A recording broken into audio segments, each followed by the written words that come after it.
everybody. Welcome Hello. to Divine and Conquer's ReRoll podcast, where we discuss last 2 weeks worth of D&D stuff that we've done in our campaigns here and there, and also some questions about mechanics, ethics, etc. within our D&D realm. Today we're going to be talking about classes and archetypes, going through the history of... This can be, I guess, broadened out into other RPGs or other systems that you guys play, but we're going to stick with our traditional D&D because I'm biased, and that's how that works. But we're going to start with like E1 traditional classes and how they've evolved. And I have a couple of questions here and there to see if how the systems have progressed, if... I will never say it's a good or bad thing. I tend not to use those terms in a lot of these discussions because I like the idea of case-by-case scenarios. So we'll see what we discuss on the evolution of these classes, how people feel about them in positive or negative ways. We'll see. And then at the end, I have a little game. It seems that in our Scream Hole, we have 1, 2, 3, 4, 5, 6 people. Hopefully 7th if our Brooper of Plants can read his message. I'm not outing anybody at all. It's a very specific name, bro. There's so many people named Booper of Plants, like you don't even. Oh yeah, like in this Discord alone, I see like 9 people named Booper of Plants. At least 9, and then in real life, ugh. Right? You run into one like every 5 minutes. Exactly. And then I have a little game which we can like I guess think about. If we would take ourselves and place ourselves as a heroic role, thus having it not an NPC but like a player class. If you can decide on what one of our people that's here in the podcast today, what would you say their race and or class should be in the realm of D&D? We'll have that little game at the end of our little discussions. But fun.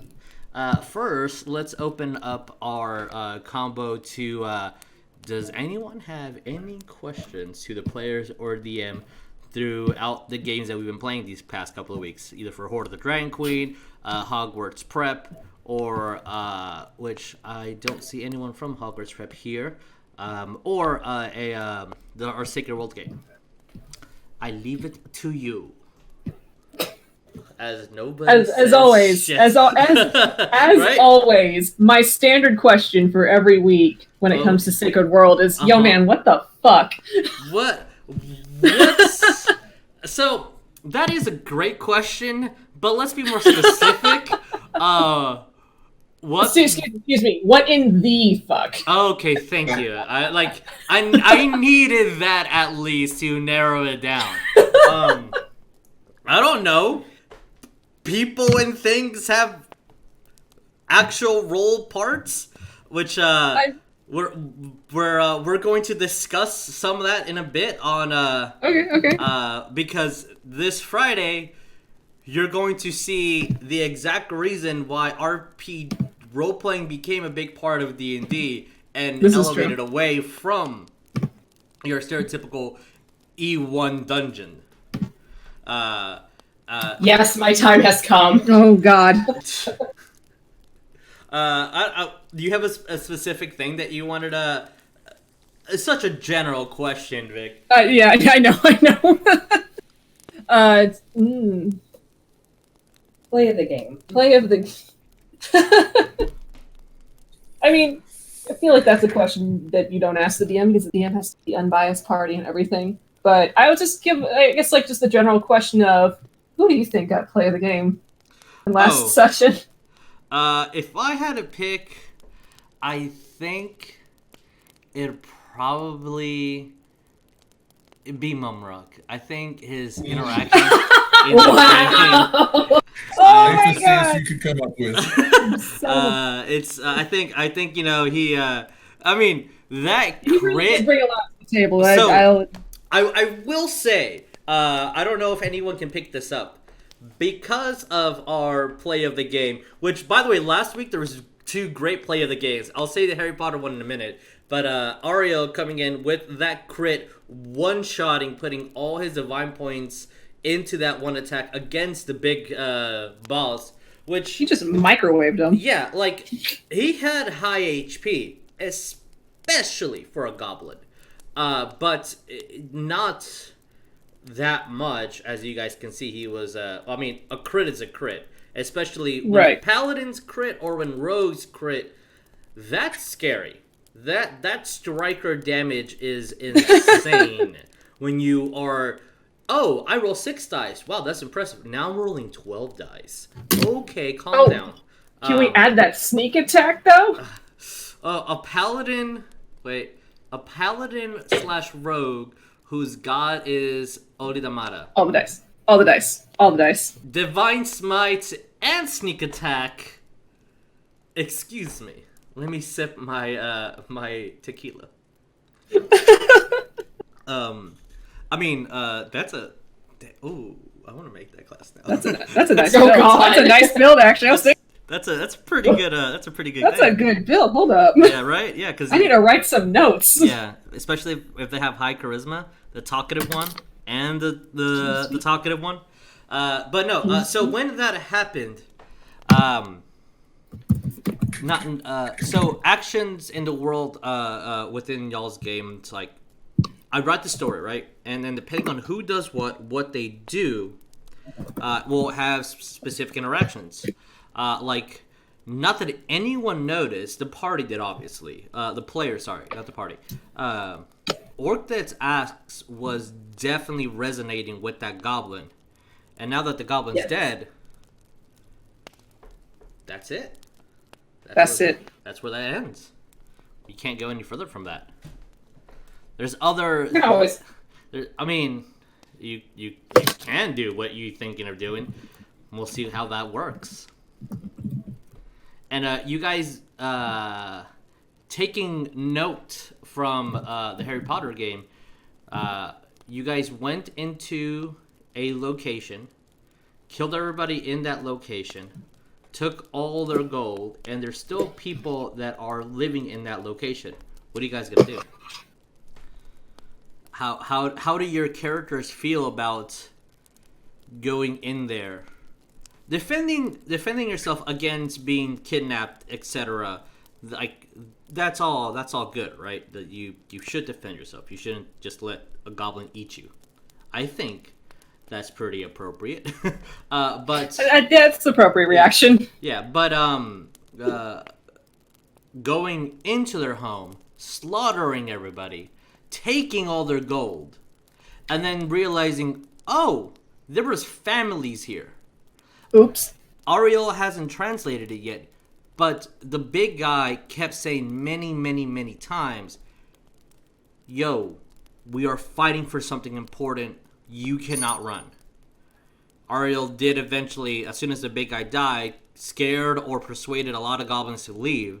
But what do you guys think? For both the viewers and the people that are playing in the game.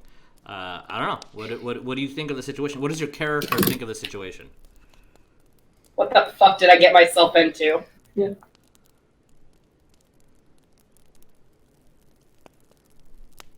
I mean, I guess that's a good. That's. I mean, I don't know. Cole had an interesting life. Is this really that bad or different for Cole? No. That's the mean response. No. I had to sit here and think about it. I'm like, no. I was like, that silence is it's deadly right now. Oh, okay, good. No, all right. So, I mean, I had to sit here and really think about it. I'm like, yeah, no. All right. Well, I mean, I guess before spoilers. The boys let. I also because he usually follows Ariel's lead, and so coming into this cave, and it's like, all right, we're exploring this for some reason, and now we're fighting goblins. I'm taking this guy's lead. I guess we got to, start killing goblins because they're shooting at us. Also, I can't see anything. Yeah. So I have zero perception of what the hell is going on, other than I'm being attacked for no reason.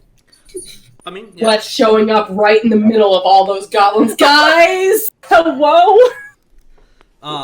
Man, I think if Ariel's AC was not so high, he might have gotten like that was 30-something attacks. Their pluses to hit was +4. Like the goblins needed to roll 19 or higher to and the fight was strategic because the goblins had a home field advantage, but by no means was it overwhelming for you guys. Yeah. I mean, +4 to hit, 1d6 of damage, and like what 7 or so HP. Like you guys were one-shotting these goblins, for obvious reasons. You didn't go into a war camp. You didn't go into like a militia. You went into somebody's home. Mm-hmm. Which we pretty much figured by this point. Yeah. Once we sit down and have the context kind of, evaluated. Well, Cole pretty much got that context when he saw the pregnant guy. And it's like, oh, that's what we did. That's... Look, I'll take him for a walk. Okay, I guess our Orc Death is going to walk the pup. Yep. I will, yeah. Alright, no problem. So, I don't know. Yes, well, you're very soft right now, Colton. And real quick, I'm stepping away for about a few minutes, so I will be back. Okay. Right, thank you. I have Colton muted on my end. That's why I can't hear him at all. Oh my god, that's why you were so rudely talking I over. was like, Okay, can they look, not hear me? look. Wow. We have whoa. All right, on Fridays I have to mute everybody on Discord to fix one thing. All right. I did come My in with, like, half of y'all apologies. muted, so I did unmute y'all. Okay, so okay. I get it. You're not alone. My apologies. So For I real. think... So what's up? Everything you just said, please repeat it again. Yeah. Okay. So yeah, Ariel.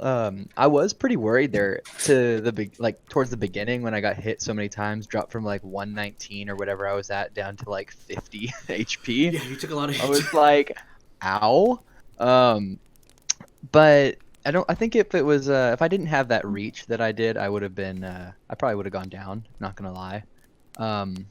The glaive definitely helps. But I think the whole Ariel finds the whole situation justifiable to an extent. We were on a public road, attacked by those dogs and the goblins, and you said when we were fighting them that it felt like a presence that something wasn't quite right. They weren't normal goblins and dogs, obviously. So when the dogs disappeared and we found them, Ariel knows, if we don't take them out, they're going to keep killing, kidnapping, and whatever else to other innocent people. And once he kind of pieced together the whole Lamashtu connection, then there was literally like no question about it. Like Ariel's like, we have to get rid of all of these goblins. It's And with the whole pregnant women thing, he's not going to kill them. That's not Ariel. That's pretty cold-blooded. But he's definitely going to see. He hasn't tried it yet because every time we've come into contact with someone who was pregnant, they either died or something like that. Like I remember in that one little village that we went to and made those friends, and they all ended up dying.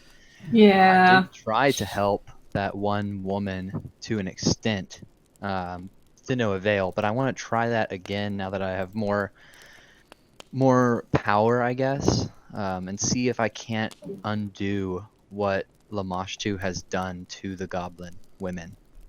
Yeah, I feel like once West kind of gets an idea of what's happening in this game, he hasn't paid attention to anything that's happening in the corner. His focus was solely on that one mask we found. We'll unpack that in a minute. Okay. But just essentially the whole once that becomes known and apparent to him, he will make that same connection back to the village and then back to the hag's lair underneath the castle in Corvassa. So that connection hasn't been established for him yet, but once he gets a whole idea of what's happening, he can't see anything at the moment, other than where he's immediately at. Yeah, which is kind of funny. Well, The Drift Globe just kind of stops right before the gold, and then you're like, I know, it's just guys, like, can you just push it like 5 feet forward, please? It's a Yeah. There's so many things that still need to be discovered from Ariel's point of view, from Orchid's point of view, from Laz's point of view, from Rognar's point of view. Cole now, because brand new player, and West Brand new baby has a couple of things. And like in my head, it's like, oh right, we reached level 10. This is like the middle of the story, and it's like, oh man, we still got so much more story. Oh my god. Cole, hello, what is going on? What did I get myself into? Do you want the West paraphrase version? Because he will give it. Yeah, I mean, Oh my lord. Ask in game, and he will give you the paraphrased version.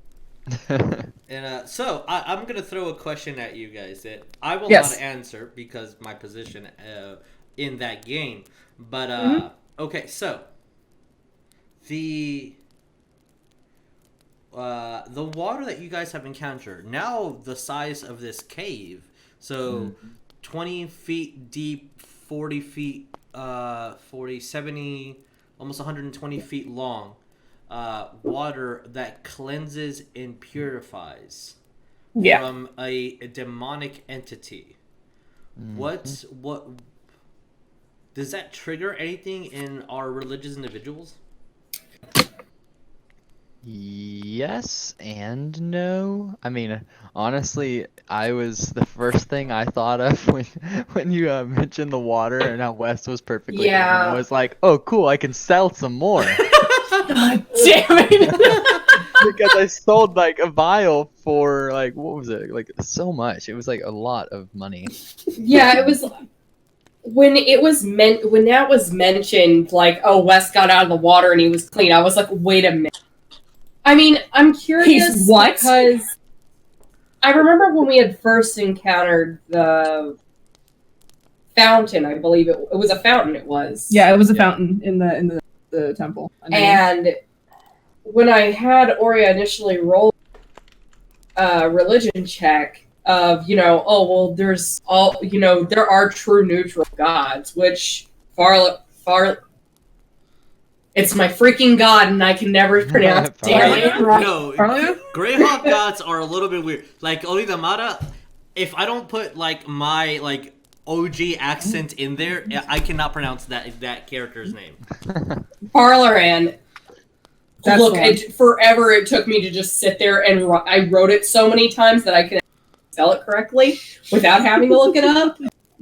And without Google having to be like, did you mean something completely unrelated? I like those when you were looking up D&D terms. Google's like, did you mean this actual real world word? No, Google, this fake one. Yeah, that doesn't exist. Type in Literally. D&D. Oh yeah, here's articles about that word. All right. Cool. Yeah, literally. But yeah, no, Parleran is a true neutral god. So I'm just curious in what did I go off? Oh no. No, you're fine. You're here. I'm curious in the sense of, what a true neutral god, if this is a true neutral god, or what god this is. Wait, one more time? I'm curious. Ooh. I'm curious to know about whether or not who this true, if it is a true neutral god, or like who they are, what their from deal Cole's is. perspective. Got it. Yeah. Gotcha. Yeah, no. Well, Ariel's gonna have a couple of words, obviously. You I mean, guys- granted, I can have Cole do a religion roll to get an idea. If he may know, he may not know. He's a knowledge cleric. So. I think you two just need to talk. I feel like at some point they are going to need to talk, because if Y'all are gonna need to compare Ariel notes. does distant and stuff with Cole, he'll just be like, okay, what's going on?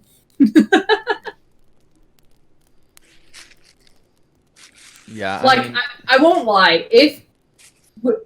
When Jesus just mentioned the whole thing about how with if Ariel's AC wasn't wasn't as high as it is, and if he did fall, Cole would have revived Ariel. I hope so. So nice. I mean, he's a right? cleric, so I would certainly hope hope so, our cleric too. would revive people. I do remember many conversations in my first D&D groups where it was like, hey, I'm just the cleric. I'm not a paladin. I don't have to sacrifice myself for somebody else. And I'm like, I'm not your personal res pony. and I was like, but like, Jesus Cristo leaves through you. Like, you should probably not say those things. You should probably be a good person and help. No. I swear, don't if have to. Cole resurrects Ariel so soon into their meeting, Ariel's really gonna have some complex about it. Oh my god. He did. What? Can you believe he just did that? And Wes is like, I don't know, helped you stay alive? Or instead of Ariel washing his hands 5 times a day, it's going to be 6 times. 1 for the extra cold touch. Yep. Gotta keep clean. Wes is just like off to the side eating like a burrito or something. Like, you good, fam? Shortbeard in chat mentioned a good thing. So many problems can be solved by just sitting down and talking. True. True. But which I mean, will it the- is something. Oh, sorry. No, I was to say, but will the DM give you that chance? I don't know. Apparently, your The DM is a DM dick. allowing us to sit down and talk? What? I mean, I would like for them to sit and have that chance to. It role really, yeah. I mean, so again, in how I write things, there's and you, I know Vic and Lynn mentioned it in the Demon Doodles, like briefly their conversation. There are other things happening out in the world. Yeah. So like, you guys going, not that it's not a amazing decision and beautiful story. You guys going down to the Underdark gives other people out in the real world time to do things. You know, there is a null priestess who's Yeah, very Yeah, high I'm still worried level about that. going I'm to still worried about it. Whitestone.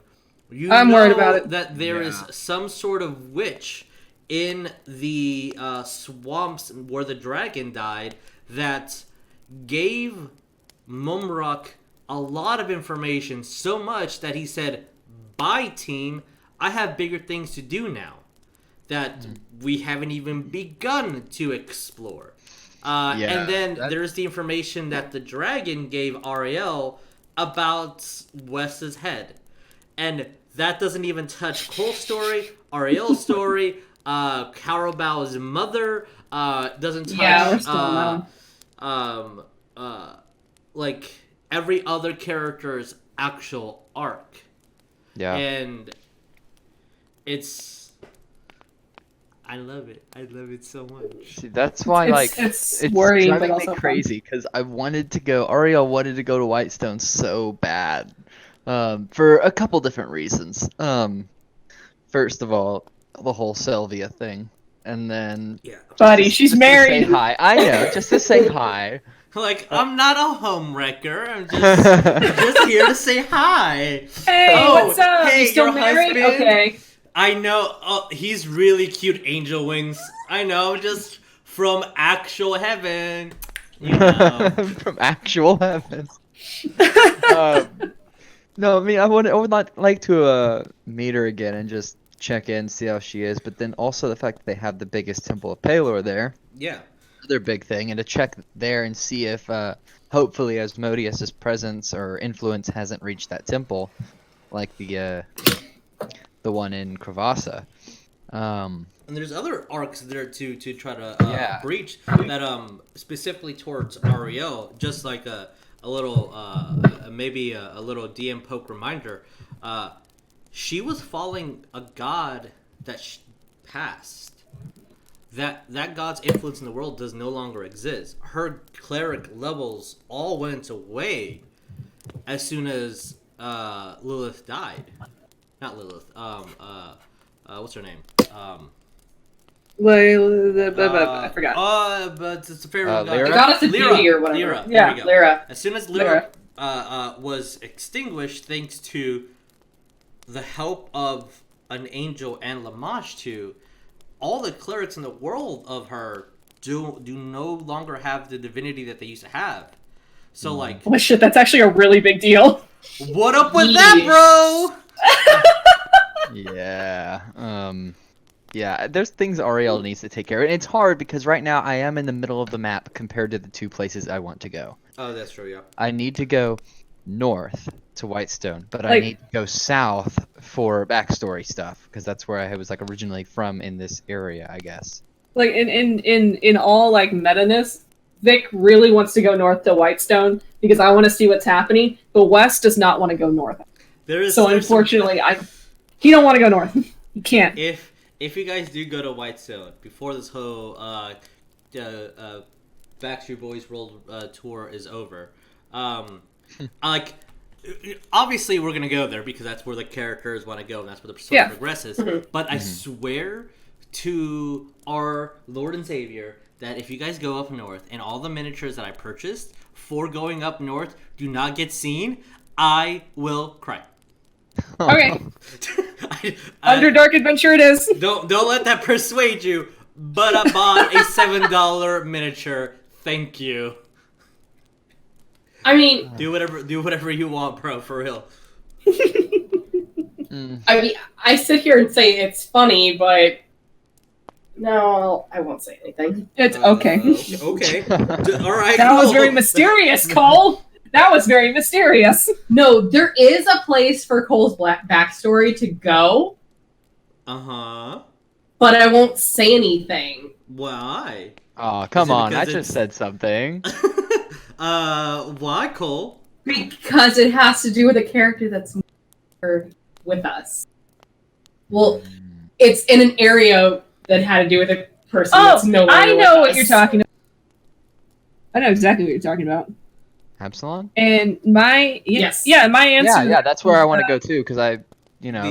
Yeah. Yeah, We Wes. promised it now. Eventually, if it's reminded to him, West would want to go that direction anyways. In the off chance of, hey, my friend had this unfinished business, let me do this for him. I mean, Yeah. Rognar Stress teenager Definitely. noises. wants to go Yeah. there because Of course he does. like I'm not gonna say anything because Jeremiah's not here to go Yeah. with his backstory, but I will point out it's not a coincidence that Carabao and Rognar are both artificers. Yeah, It is completely Of course. intentional. yeah. No, I just say stress teenager noises, but Stress teenager. I thought you were 12. How old is Cole? Cole is 26, y'all. Wow, He's 14? Dang. Oh my so God. young. Yeah. Okay, look, everybody jokes about the fact that apparently He's tiny? He looks older than Ariel. he's only 5'9". It's just everybody around. You guys do have a beefy team. Like legitimately, you guys have a beefy team. Colton, I need you to repeat that right now. Oh wait, What what? was that? That did you say that Cole was technically older than Ariel? No, Ariel looks younger than Cole, so Cole looks older than Ariel. Oh my god. Well, the thing, no, Ariel but it is looks funny like because an IRL 21 or 22-year-old. well, Cole's 26, but everybody looks at him and is like, "Is that kid like? Are you old enough to drink?" Honestly, I don't know if That's why when the whole joke when Cole was an NPC and he came in and he started drinking and everyone's like, "Is he old enough to do that?" I'm like, "God wait. damn it!" Wait, that- is that a thing that's legitimately established? Because I did That that, was okay. without you It telling was me a those thi- things. Yeah, that is a legit thing that's established. That when I Oh. roleplay him, DM Insert- powers. DM powers. everybody thinks, "Oh, you're underage. You can't drink." I I'm mean, His voice- I feel like West established mostly. Yeah, he did. West doesn't have a way of gauging. I mean, because one, he's very much smaller. I don't think West is capable. He's of not grasping- around children, even though he had Tarsius and He's never. Cordelia. But yeah, He was never really truly. So he just kind of has has a hard time grasping the concept of anything. If anything, it like is smaller than him or weighs less than him, then that's a child. And it's just I don't know how to feel in this moment. I can't believe letting what would he would assume is a teenager party. I mean, but is he wrong? It's no. It's like, yeah, that kid, I trust him. Cole has book smarts. Smart, Can't- not strange. Can't grasp the concept that Ariel's 2,000 years old. Yeah, that kid.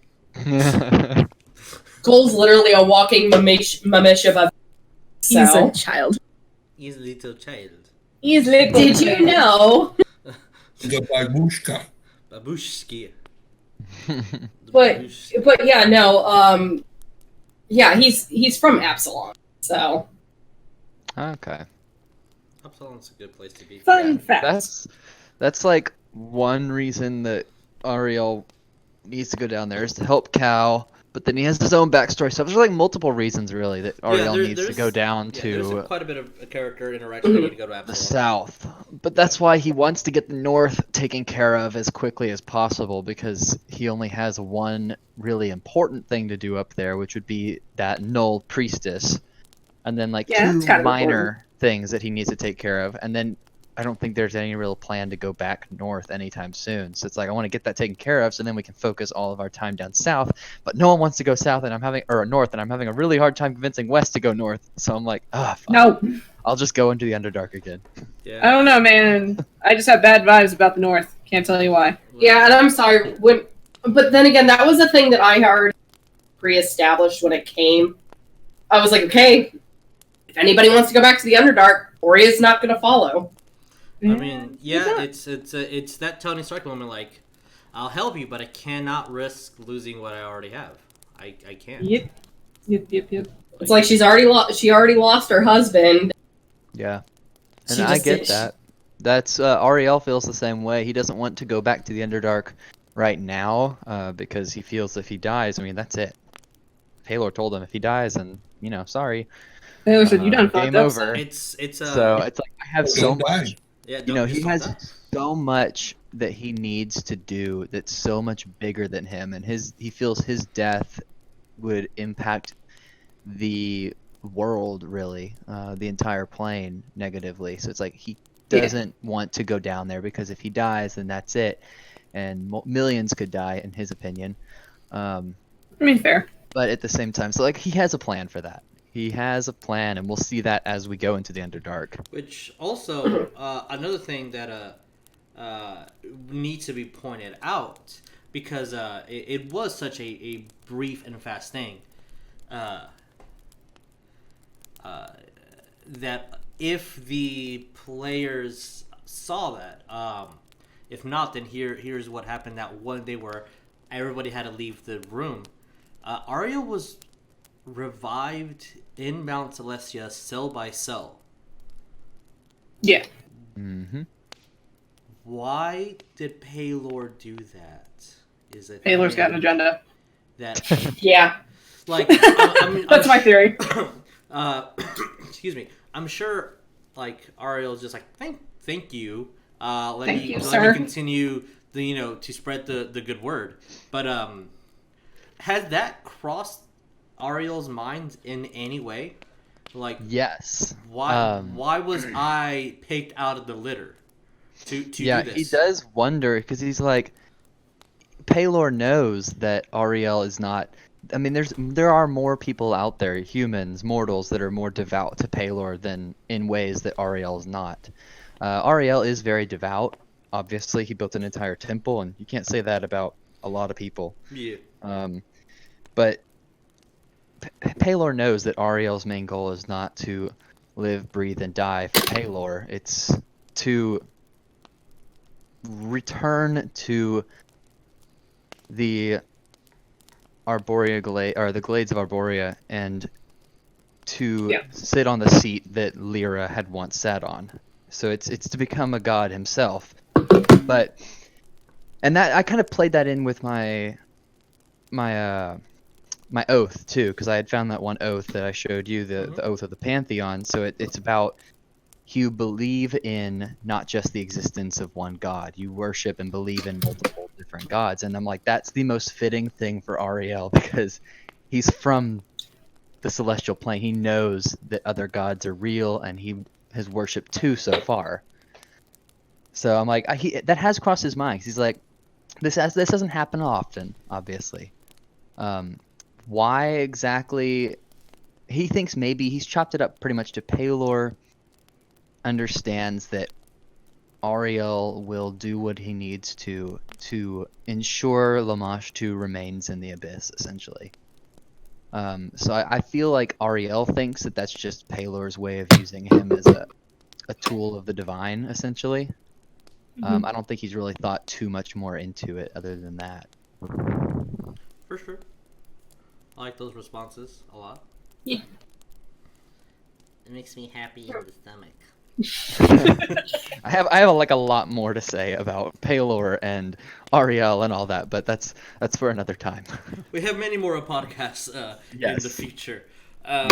But yeah. So let me throw you guys a thing because the Wednesday game isn't here. Would you guys? Let's say something happened and every single one of you was polymorphed into a cat. And for some reason, this Fey individual's polymorph works differently, and now you're permanently a cat until you figure out a way how to get uncat. Would you uncatted? How would you feel if the DM was like, everybody's now a cat?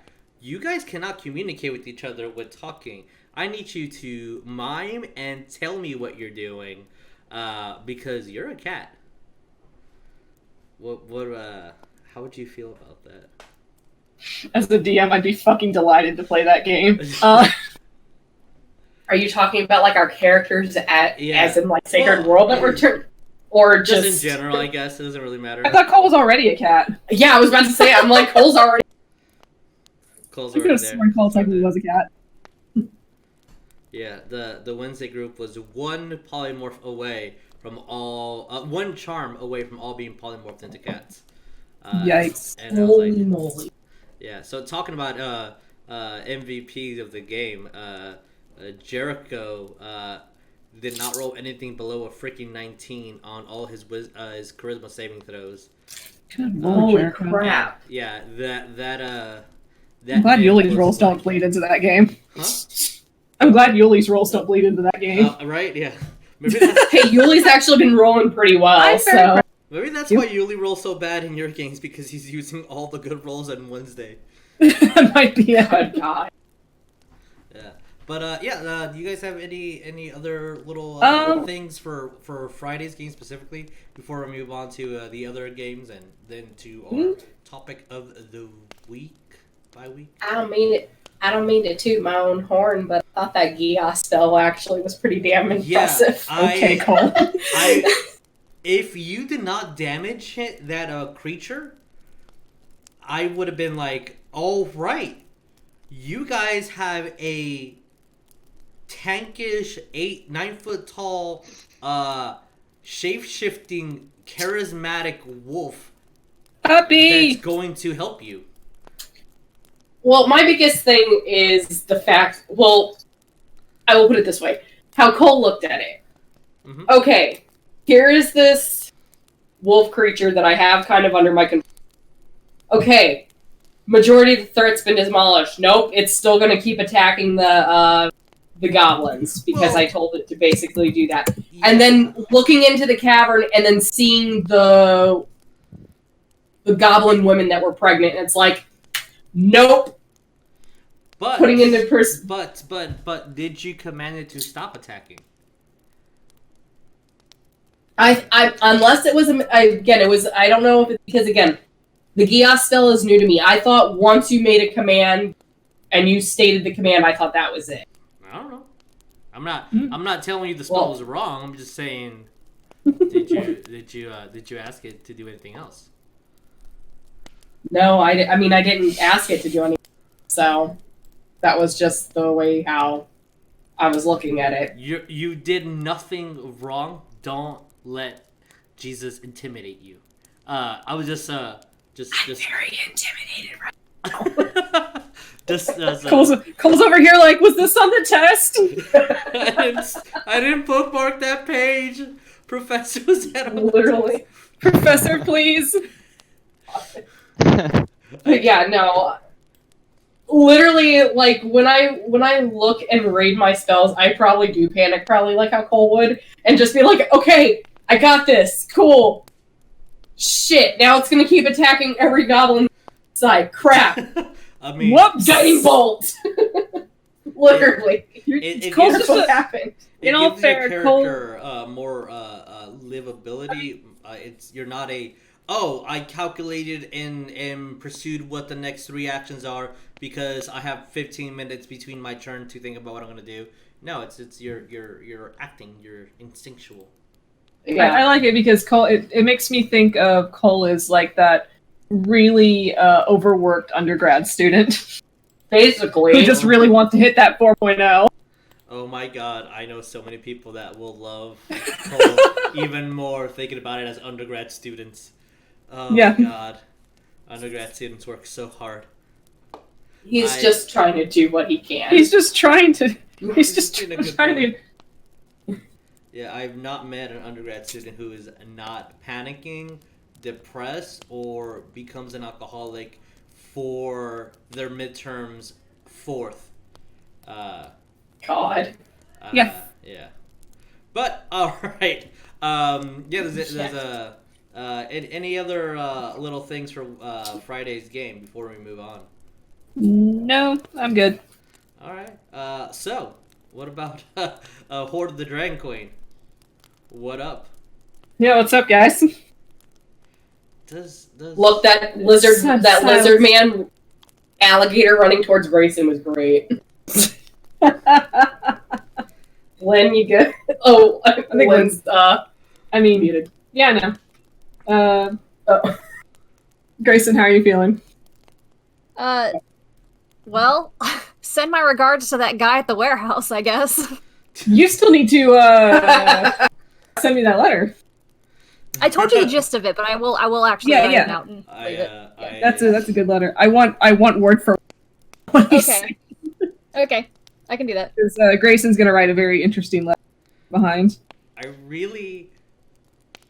You're following a module, so it's so hard for me to wrap my head around like how much freedom you actually have, especially since I can't read the module because spoilers. It's introducing the chaotic because Sacred World's chaotic. Yeah. I think Horde of the Dragon Queen has more people saying, "How do we break the law but not get caught?" Also save some people, I guess. But like, first of all, let's break the law.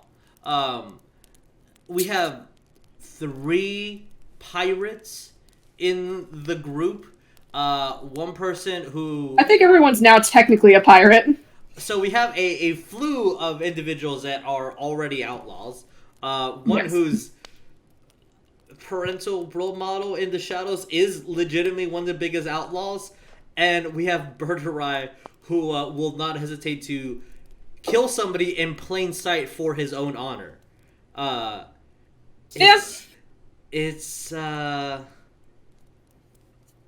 I like it a lot. It's certainly it's certainly a thing. Special. I don't know how aware you guys are of the fact that the farther away from civilization you're getting, the more you realize you can get away with shit. It really dawned on Fox, like, wait a minute. This gold's really important to this cult. I've stolen gold for way less than that. Let's mess up their world. How do we Let's cause anarchy. Yeah, right. Anarchy in the UK. Like, how do we cause more havoc into this cult's world? And everybody's like, yeah, screw this cult. Let's make the world for them chaotic. How is the DM handling that right now? You want to? This is just as someone, a player, a player who's been in this module before, and at the same time basically having to feel like they're on their toes. Don't take 24/7 because the fact that Fox even was like, you know what, let's take the cold. I'm like, holy shit! It made me realize I'm like, we're so chaotic because my last group that I did this with, was kind of straight, even though they were considered chaotic neutrals. I'm gonna be fair with They you. were really. You guys handled that more cleanly than the last group did. How so? They set the whole place on fire. Oh Yeah, my true. god. Hilton, if you were there, the whole place would have been on fire. The whole fucking place was on fire. They're just like, you know Well, what? thank you for We're reminding gonna me that. set the stables on fire. I like Isn't- it. Done with that. Distraction. Isn't that their normal, like, go-to? Setting a cart on fire? Yeah, they set a car on fire, sent it straight into it. Yeah. That was their go-to, I think it's because we have so many Uh-oh. aquatic-based individuals. You also have people that give a shit about the animals and the wildlife Oh yeah. place. I Yeah. think, other than Grayson, probably every single person there is, like, legitimately an animal lover. For many reasons. Grayson, do you want to speak for yourself, or? I think the first time he made it known he's not fond of animals was with the whatever Janva has, right? Oh, the bat. My bat. It was just like, yep, nope, not touching. My little bat. That's just. And this session, you had a centipede up your leg. He's moving on up. I mean, Fox is pretty much just an animal that can communicate with people and has magic. I think the more and more I get into Fox's head, I'm pretty much playing an awoken animal. I mean, yeah. That's pretty much what I'm doing. I mean, yeah. You are a geriatric mutant ninja turtle. Yeah. I don't remember when it was because I think like my vegetarianism links into some of my characters. So when someone's like, "Oh, isn't Fox vegetarian?" No, Fox is not vegetarian. He's a 400-pound turtle. Give him a fish. Give that boy a fish. I mean, he ain't gonna eat anything more, but give him a fish. He's gonna eat a fish. He's gonna apologize to the fish and thank him, but he's gonna eat the fuck out of that fish. I had a friend who really, for some reason, got into like a lot of. Not that he is, but he got really into Native American culture. And because it's like, oh, wait, you're Mexican. What tribe are you from? Like, bro, every Mexican's from a tribe. I don't know. We don't pay attention to those things. We're just people. I'm not going to DNA test myself to get that info for you. But every time he would eat meat, he would, like, meditate and perform this, like, little ritual, thanking the animals for their energy. I'm like, that's really cool, but I don't like it that you're doing it that way. It just, I don't know, it looks weird, man. Just, like, and I don't eat weed, and, like, that looks weird as fuck to me, bro. Like, just, you don't... Man, you're freaking me out. Yeah, it's like, wait, are you on some shit? You want to give me some of that shit? Like, what's up? But no, I just, I use his little way of when he like, I don't know if he still does it. I haven't talked to him in like 10 years. But when he does that stuff, like, I think I channel that a little bit into Fox. It's like, I think Fox would be like, I appreciate your life. Thank you for shedding on this river and spawning. Now you're going in my belly, and I can cast a spell. Maybe I'll save this river with your sacrifice. But right now, I'm dipping you in soy sauce. Fair. That's a lot more, that is certainly a little than how I imagined it initially, which is just like, hey, my bad. And then eats. It's like, I won't not eat you, but I will feel a little bit bad about it. Not enough to not do it, just enough to say I'm sorry. But Yeah. yeah. Yeah. I'm so excited to beat So up some toad people. Oh my god. Yeah, so, Because they're how do my players that are present, how do they feel about the current trajectory of things at the moment? 3 of what us can sense? breathe water. Let's fucking tumble. Underwater combat. Oh, fuck. John, but how your current journey from being a member of the cult to essentially playing double agent to now running face first into a swamp. with no idea what's on the other side. Fucking nervous, especially with the skull that you put in. It's just a swamp. I don't know what you're supposed to find in swamps, to be honest. I'm just going by. I mean, it's not like in any other campaign we've been to. Really? It's not like how it was in Sacred World recently. We were in a fucking swamp. That's Sacred And World. we encountered a goddamn I mean, black dragon. It's a swamp. It's not like black Point dragons is, are there like was a aquatic or skull anything. there. I was very aware of that, and I'm like, oh god. And Jama knows that this is a black dragon's paradise. I mean, yeah, this is also Fox's paradise because it is. Yes. this He's is so this is excited about the exact thing. Like, oh, as soon as he said there was mud, he's like, oh, my toes are going to go in the mud, and he's gonna be so happy. Well, all right. I'm gonna check that off the list of what Fox is doing next session. Rolling Toes in the in mud. mud. His dark scales, or his dark skin against just for mud. Like, Fox, where are you? I'm over here. Were you there the whole time? Oh my god, at that moment I realized that he's really going to be able to easily blend in with his surroundings. He's just gonna plop into a bog somewhere, and you'll lose him. God. I can't wait for you guys to like legitimately talk to a large snapping turtle, like an actual snapping turtle, and they're like, Fox, why aren't you getting up? I'm over here. Ah! Who's that guy? I don't know. Who's Ask that his guy? name. I don't know. Roll initiative. There can only be one snapping turtle in this campaign. Yep. I'm ready for Fox to basically get adopted by an entire clan of lizardmen. Oh man, I think you mean it's gonna be the other way around. Huh? It's gonna be the other way around. Oh, Fox has been adopted an entire clan. Yes. I mean, I don't know. Fox. And your name's Spud, and your Yeah. name's Spud. God. I think Fox might get along with lizard folk better than some humans. I mean, that is a very fair statement to make. Like, I think he'd be like, this is how people should live. That makes a lot more sense than how he's been for the past couple of months. Oh lordy. Okay, so because I think these conversations can go on for hours and hours and hours. They probably could. We should pinpoint to the topic of the week weeks. I don't know how to. I guess topic of the week, topic of the bye week. Topic of the Since it's every other week that we do this podcast. Topic of the podcast.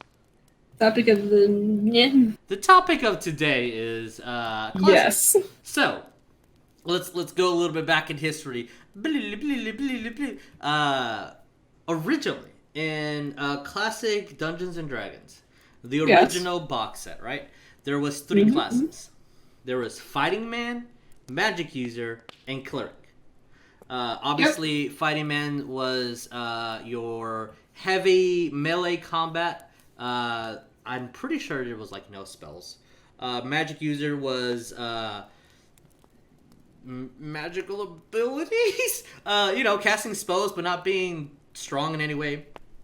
Yeah. And Cleric was your healer. I'm pretty sure there was also some support in there as well, but the classic trope of you're new to the game. Hey, you're my friend's girlfriend or boyfriend. You play Cleric now. We need a Cleric. Nobody wants to heal. You're healing. Bitch. Nobody ever wanted to be the heel pony. Yeah. I love how originally. No one ever wanted that job. I love how originally when it started out, I considered being a healer, and I'm like, you know what? No, I'm gonna be a druid, and I'm a healer. Then now you're the healer. And I went. Man, I always have anytime I've played, I always I want to play a rogue because rogues are my favorite thing to play. And no, I always want to play a rogue. I need to play something else. So I come up with a whole bunch of things, and then I go to my number 2 class, always, which is druid. Yep. I think druid is an amazing thing for a DM to play because you can go so many ways on Oh Druid. god, I'm so excited to play Druid in the next campaign. Right, Druids are just so versatile. I I'm really do love Druids. so excited. And they keep coming out with new cool shit for Druids to do, and I'm like, yes! Yeah, which Wild. is a big Wildfire. thing that I wanted to talk about, or at least maybe Yeah. not a big thing, but a thing that I want to talk about. So, Yeah. from those 3 classes, eventually people said, I want to do something other than just these 3. Thief became an additional class, and so did Ranger, which Ranger, back in those days, specialized in ranged combat, not frontline Whoa. combat. And I've actually, in 16 years of playing D&D, I have never met a Ranger who chooses bow. I have never I have one. Really? I've Are you for never real? DM'd. I'm not joking. I've never Dude, I DM'd always something, pick Ranger for bow. or I've never been in a party with anyone who picks Ranger. I think it's because of Drizzt, maybe, and it's like 2 blades. But yeah. Nah, man, that's so, lame. Like, I always pick bow if I'm Ranger. I don't know, man. I know Lynn. It's weird. That's weird. I saw your ping here on the messenger. Did I'm assuming that's a yes, that you've played with the person with the Ranger? Wait, me? Yeah, I saw a ping from Lynn. I don't know if it was a dog bark or what. I didn't Oh. ping anything, but I have a active ranger who has a longbow. Man, I thought That's what he human prefers. board and Y'all need to play with shields us. were rare. I think for me, a Ranger with a bow is the rarest of all. And yet now you have 2 of them sitting right here, dude. Yeah, apparently, right? Okay, so those are the original classes. I don't know if anyone like legitimately cares about discussing that. That's where we started, right? Yeah. And then I know that eventually it went almost kind of like 3.5's prestige classing. How as I need to go to another tab to read my other notes. Is it on? Also, fun fact, Druid was a subclass for Cleric. Yeah, Like in the that's very beginning of time. There is a list of all those subclasses that I want to look up. Is it here? We talked about that on our Druid episode. Huh? I guess it's not. Where the fuck did I put it? I might. Oh, mate, you can't keep losing your notes like this. I might have erased it, yo. Oh, mate, come on. Do stalling, so I can look up my notes in my phone. Somebody should talk. What is up, yo? No. Well, if you were to play edition, just like either like a one shot or a full campaign that was based off of the first edition, what would everybody pick to be their class out of the 3? Magic user. Always. I'm not surprised. That makes so What much was sense. the question again? From the OG, If you were to play in first edition, what's your class out of the 3 that you pick? OG Out of the OGs.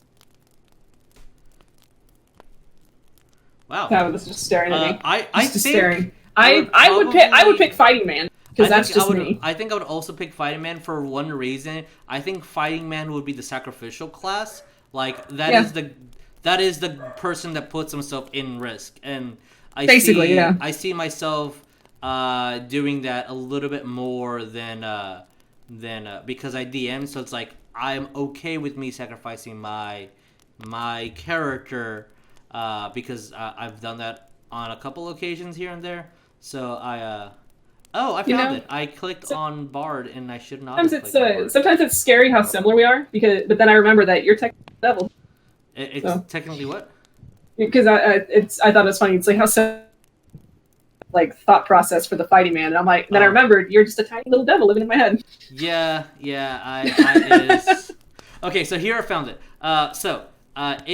In Advanced Dungeons and Dragons First Edition, Yes. Which I don't know if I can technically. I'm not sure. Peter said that they would definitely pick fighter.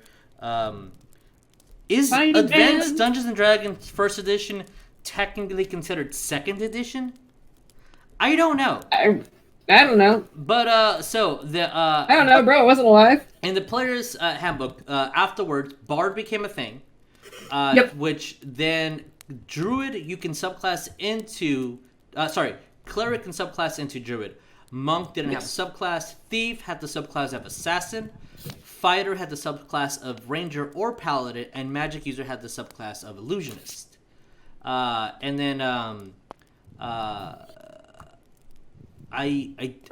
think, if I remember correctly, depending on your stats, that's what chose what you would play. Like, unlike nowadays where we can like choose, like, oh, I want to put my 18th on strength. Like, no, you rolled. At least that's how it's told to me. If Dickie was here, I'm sure he would correct me in all my errors. But I believe like in like the very first when like chainmail was a thing and it wasn't D&D, it's like you rolled based on these numbers in that order you rolled. That's what you played. Maybe the only thing you could be is like you could only be a halfling, and that's it because your strength was so gosh dang low that you couldn't have another choice. So in second edition of Advanced Dungeons and Dragons, we had groups. So the warrior became fighter, paladin, ranger. The wizard was a mage or specialist wizard. Priest was your cleric, druid, or specific mythos of priest. And official rogue was thief or bard, which then had subclasses going on what we discussed earlier. Here is where the crux of my conversation was. There's a difference between AD&D 1. So AD&D 1 was like 1.5, like 3. So third edition said, hecking all that, we're gonna have the classic 11 or so: wizard, sorcerer, rogue, ranger, paladin, monk, fighter, druid, cleric, bard, barbarian, and then 3.5 to not break ranger, because ranger can never be like completely fixed. I always need reiterations with ranger because it's ranger's weird, I guess. So People be hating on Rangers. I mean, I don't. Rangers are pretty freaking cool. If They are. they're very tactful fighter. So in these specific original things, your magic user, your fighter, your cleric. When you pick those classes, you know what you were doing. You know what your role in the party was. When 3.5 and 3.0 came along and brought in the gambit of everything, you had many. A monk could be a tank, if a ranger can be a tank.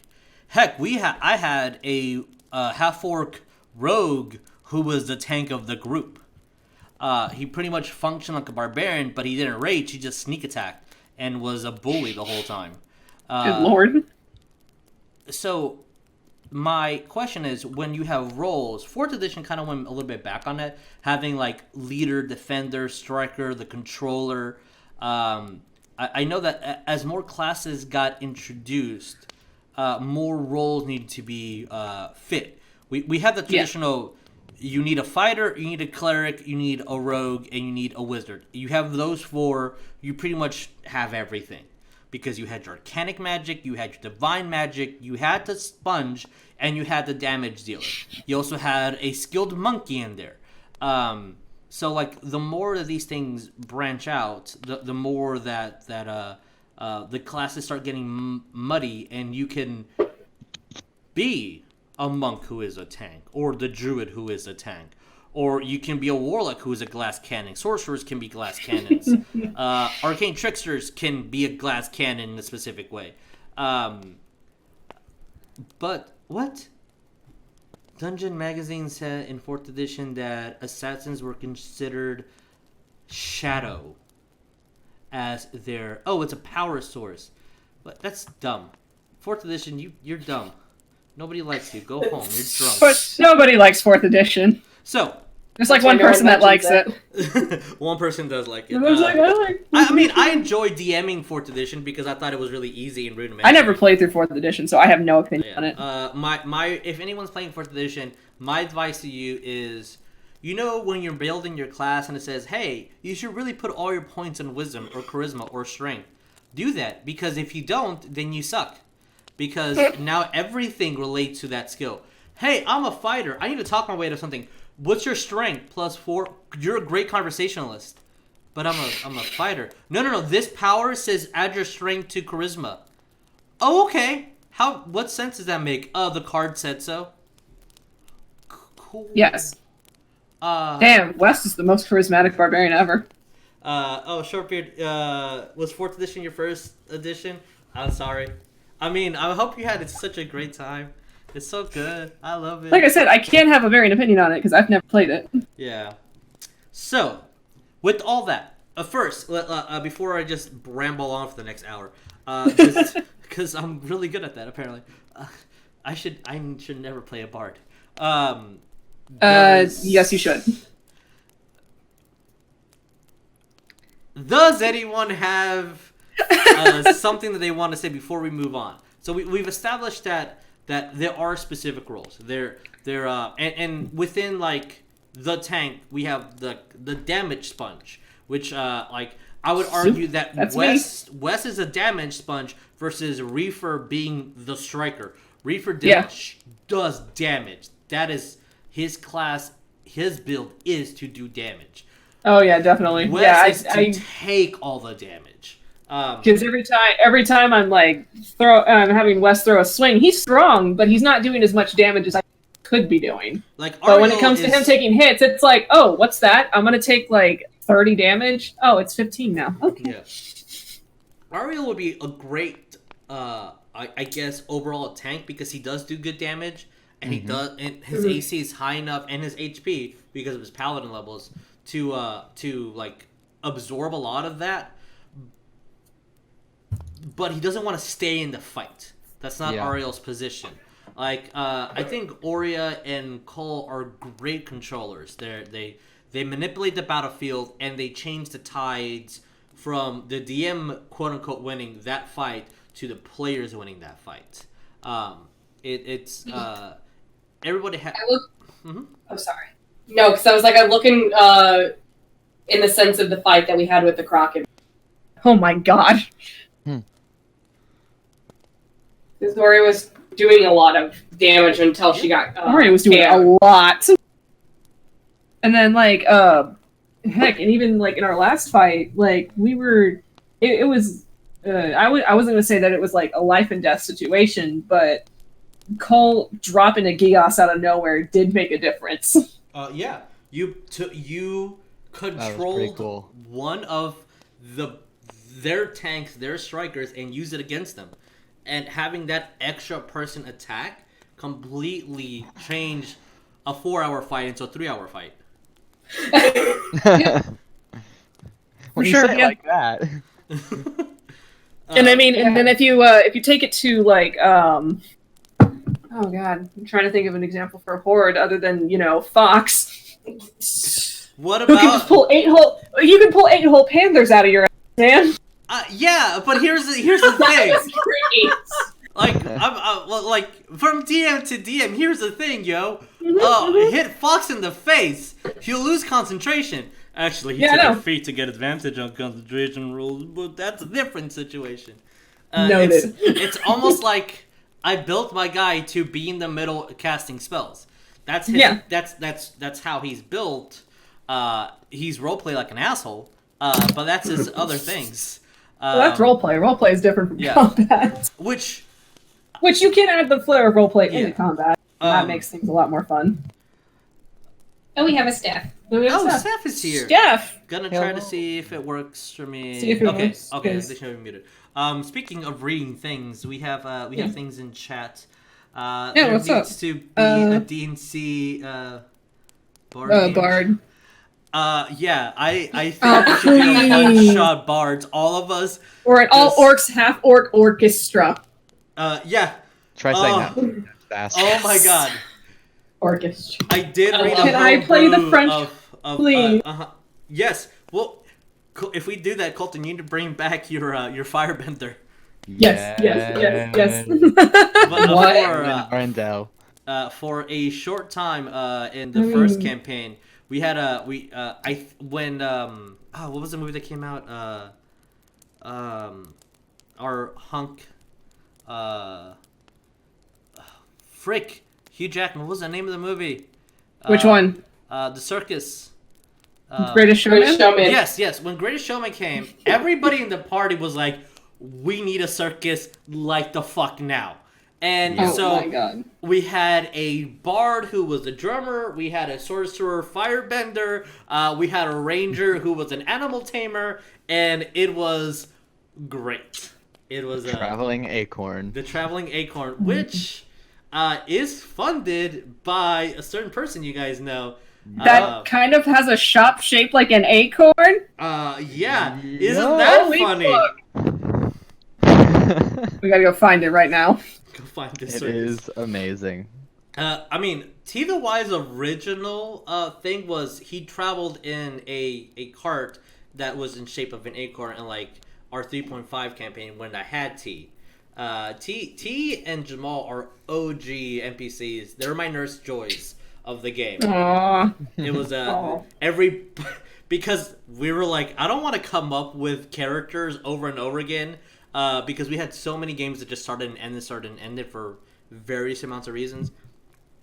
So to have a more familiarity to the world, all the DMs of that group back when we were in high school and like early college days, we all agree that we liked Jamal as the best bartender, and we liked this little gnome as, before he had T the Wise, it was just the merchant.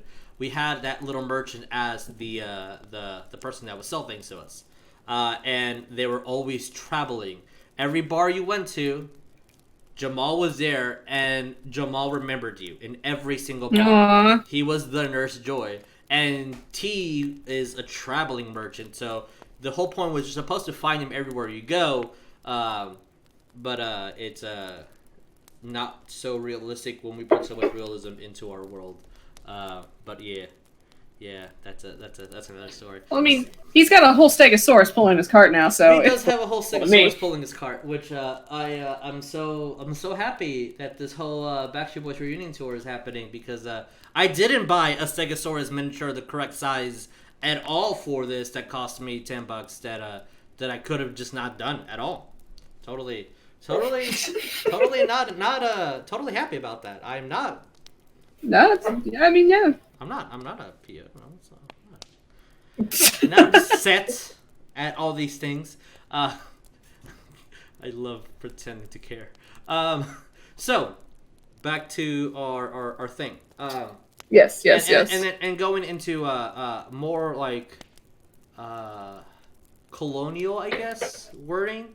Glass cannons. Your, Grayson, you mean? Grayson is the leg cannon. Yes, that is correct.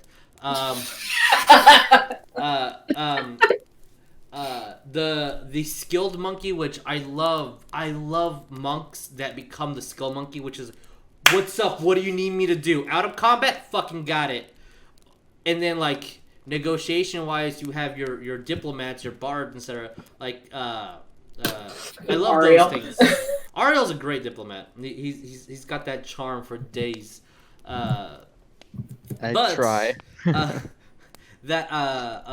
Going off from like these class roles at the beginning of D&D was because you needed this trio to defeat the DM, because back in those days where we get murder hobos from, kind of a little bit alluding to what our conversation at the beginning was, where you go into a place, you kill everybody, you steal their stuff, you don't have a home, you're murder hobos. You go in around killing, stealing, and like that's what you do. Now we have a little bit more elegance in our classes, but the crux of my idea and why we had this podcast, an hour and 27 minutes in, An hour and 27 minutes later, we get to our points. Yeah. Do you think that the gambit amount of things that D&D is pumping out, especially with like Unearthed Arcana, like here's some testings, here's another circle for druids. Yeah, sure. Fighters, yeah, give them magic now. Whatever. Rogue, you want to be a you want to read minds, rogues? You can read minds. You wanna be a shadowy assassin? You want magic, bro? We give you magic. We don't care. Oh, I know you're not a tank, but here's ways that you can avoid damage all the time. Cleric, whatever, bro. Like any god, anything, just fine. Barbarians cannot cast magic because they rage.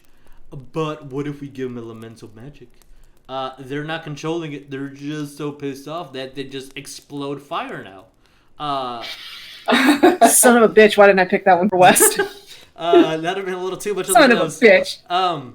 So, with a warlock picking any fucking path, with anything that grants magic, with the sorcerer having whatever bloodline it wants, do you think that this amount of freedom takes away the spotlight for your tanks? I'm here building a barbarian. That's what I want to do. I want to absorb the damage and give some damage out there. But like the fucking halfling like rogue is like taking all the hits because he's like lucking everything and avoiding all the damage. RP wise he's not taking damage, but in game the DM threw 100 points of damage at it and it still has more HP than me, the barbarian. Like, what is up with that? So, a discussion. What do you guys think? As per usual, I was trying to collect my thoughts. You guys run at me at one time. I mean, it's only like I didn't give you any time to research this at all. no, you did not. You did not give me any time, bro. Nothing at all. I don't think it takes spotlight away from anything. How so? I feel like all of the variants and the freedom is more for RP based, and the only time I think anyone would feel out of the spotlight would be during combat. Okay. And I feel like combat's not the point. Yeah, combat has. Same. We kind of started veering away from combat being the main focus of the game to telling a story. It makes sense, like in the older versions when it was the game, is you go fight things. Extreme math. Ta-da. But now it's not about that. It's about the story and stuff, and you have to make your own spotlight with this whole thing. Like for example, I'll bring it up as an example. Like when you mentioned about fighters now doing magic. The NPC Xavier is a fighter class, but he does magic. And story-wise, that actually makes sense for him, considering where he came from. Oh yeah, Capable of learning both a martial skill and a magic skill. I think definitely opening the doors for going away from murder hobos and having backstories. Yeah. And actual meaning and weight into your character, where it wasn't like Vicky, you've said, when you play D&D or any RPG game with your dad in the old school settings, it was have 2-3 characters in mind, you're going to die. Like, you are going to die. That was like 100% the truth. And in our games is we protect, and I think nowadays you protect these characters are your babies. These you don't. Yeah. You do not want them to die. You like passing on the torch like Aurea to Cole. That completely makes sense. Like that's that is as far as your baby story arc reached, and it's always there to come back. Mumrock is still alive in the game. He's just doing his things. And like, oh, well, Reefer, Ariel, and Carabao and Senvin, they're not. There is a way for us to get them back. Like these characters are important to us and they mean things to us. So I completely agree with your point. Let's just say a thought experiment.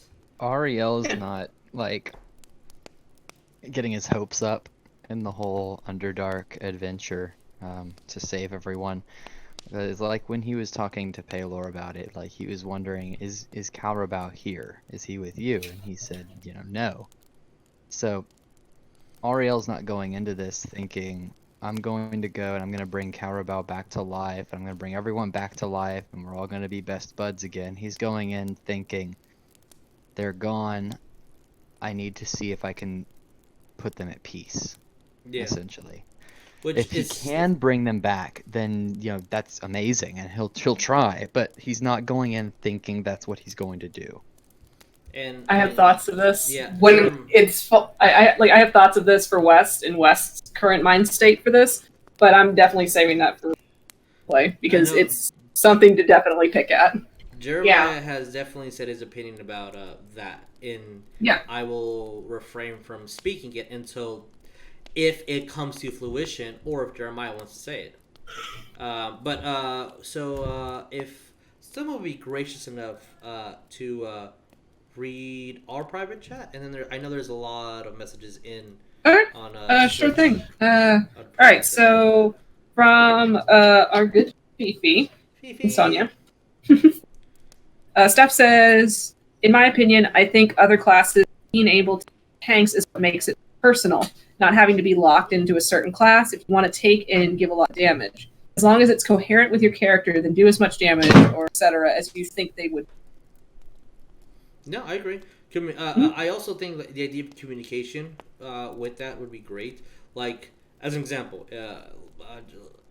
going back to, because the first time I thought of this was when my friend Greg made his gangster half-orc rogue, who was a tank. He was like, he took the toughness feed. He maxed out his con. The bro was like a damage absorber.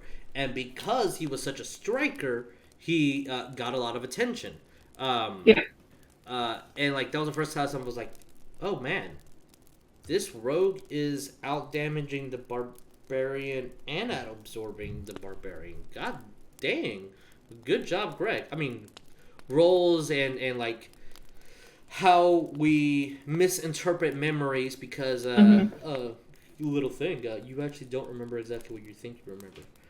We filter these thoughts, and our synapses are trying to repiece those images. So like many years, 13 years later, that's how I'm remembering it. It could have been completely different in actuality, but it was like that's the first time that you can, and that's another thing why, like, in my games I'm like, what do you want to do? Because we can find a way to do what you want to do. And I believe the Dungeon Master's job should be to help best pick the class race combination. You want to be a werewolf? I can't give you lycanthropy. Oh, you can be a shifter though. Like, we can do that. Oh, you want to have a mechanical hand? Cool. Let's just do like a mace worth of damage, and your mechanical hand is your quote unquote weapon. Like fluff is the key to any character's personality. Yeah. And the DM, in my opinion, should be there to help you manipulate the words and the numbers of the system to best achieve that goal. Yeah. So, reading through chat now at the moment. Revolutia chiming in saying, it's like, no, not really. And if a rogue is getting constantly targeted, bully, each person has a set role, and penalizing people for being able to mitigate damage shouldn't be taking away the spotlight, and optimization shouldn't sacrifice RP for that. Yeah. Stormwind fallacy is a thing, y'all. Yeah, no. If you can mitigate and stay in the fight, it's better than being sneezed on and go instantly. I expect all my wizards to have below 9 HP. Fun fact. I mean, it's fair. It's fair because. No, I mean, because just think about it. I'm like, yeah, it's fair. Like, Grayson deals a lot of fucking. But the second he takes a hit, he's down. Yeah. The wind just has to change, and there he goes. He gets upset if the wind changes. Oh, his hair. Think of his hair. The audacity. My shirt. I think, speaking of, like, being able to take on different roles, you mentioned it a couple different times, Jesus, already, about Ariel being able to, like talk to people, being really good at negotiations and things like that. And I mean, that's something with paladins that kind of comes with the territory. Your spell casting is charisma, so that that is something. And I didn't even really necessarily go into the game creating Ariel thinking, I'm going to be a paladin, so that way, I'll have all these different abilities and things. Now, I wanted, the first thing I knew about Ariel is I want him to be able to talk to people. He is an angel, he's divine, and he should be able to have that kind of personal connection with people if he wants, and try to, like, I don't know, it just seemed fitting. I don't know how to really describe it. So I went into it thinking, okay, let's do it like that. But Paladin just kind of came after that, and the fact that Charisma was the spellcasting ability was kind of a bonus to it. So he can tank when he wants to tank. He can negotiate when he wants to negotiate, and he can kind of be the support when he needs to be the support. So he has the healing, he has the ranged attacks. Now he has his double attack or extra attack, which is, oh, that's so nice. Isn't it wonderful? It's so amazing. You're like, love oh, it. I can go again? And then after because I still cannot believe I did that. It's such a rookie move, forgetting that like I had all these other spell abilities, like that I was using my guiding bolt at 2nd level at the most for the last like 2 months, and everyone else is out whoop. here, oh, I'm casting 5th level this, and I'm like, what the hell? When did we get those? Yeah. But having that too, I'm like, oh yes, this is amazing. So I think the last session we saw a bit of all those different roles coming out with Ariel, because before anyone even went into the cave, he was trying to buff people with aid and all these other things. And then he came in and started attacking people front lines, doing a lot of damage. And then he was also trying to negotiate with the goblins, trying to tell them to run away and drop their weapons. They don't need to die. So that was nice getting to kind of include, because I don't usually include all that stuff in one encounter. But that was fun. Yeah. I mean, I think it's fun because you're also, like, if you look at it from a story perspective, Ariel's starting to realize where his place in the what he needs to become, and so he's like kind of like making his way into that role. Exactly. Yeah, Nice. I think it's great that you guys get to stretch your legs in that way. 'Cause Oh no, I, Mark. Ooh, Barkle Duggo. I forget what YouTuber it was. Hey, behind the scenes, Jesus watches YouTube for D&D stuff a lot. Go figure. Don't steal my secrets, man. We're We're watching the same YouTubers, I feel. probably. Does his name start with Matt and end with Mercer? No. Other Son of a places. bitch. As I hear banging in the ceiling. I'm getting in through the walls. The in the monster manual or any like NPC that you see, their CR is heavily based on combative roles, not necessarily RP roles. How much can they influence you in those Oh my ways? god. Doggo. I know that there's like hags and other like manipulators in the game. Technically, they're not like one-on-one. If you treat or mind flayers, if you treat them like an orc, they're not going to be the best thing. But that's not their usability in the combat. So playing the characters to how they were written is really key. Going in and saying that, but letting you guys stretch your legs based on your stats. West is very intelligent, but his story has not allowed him to seek proper education, so he's role-played in a very specific way. Ariel has lived so long that he's talked with so many people and interacted with so many people that his communication is in a very specific way. Cole, the same way, how he's very wise, but he's not the biggest book smarts in the world, so his approach to knowledge is in a very specific way. Like Fox has, I think, 10 intelligence, but like 18 wisdom, so like he can read people and he knows how the world works. Don't ask him to do algebra, and those How many fish divided by Me this? IRL. So like those things, those stats, those specific reasons why you made your class more tanky or you made your class more striker, those are what, in my opinion, going like against what the topic is, because I don't agree with it, is just the thought experiment to bring us to the point of discussion, is what makes your character shine. Sticking to those things. Because I've also been in games where, like, and I'm going to say this as many times as I have the spotlight to say this because it annoys the hell out of me. If you're playing a Minotaur with 7 intelligence, don't play like someone who's read the monster manual 50 times and know exactly everybody's weakness. That's not your character. You like, if you want to do that, write a book about your Minotaur being so gosh dang smart. Not that your character in this world is that. You are dictated by these numbers to some extent. But yeah. If you guys want, we can, as it's getting to that time of the night, do you want to play a little game? Let's play a game, bro. All right, let's play a game. Do we care in what order do we go? Do you want to roll a die, bro? Oh shit! 1, 2, 3, 4, 5, 6. There are six people here. Let's roll. Let's roll my original D6 that I've ever.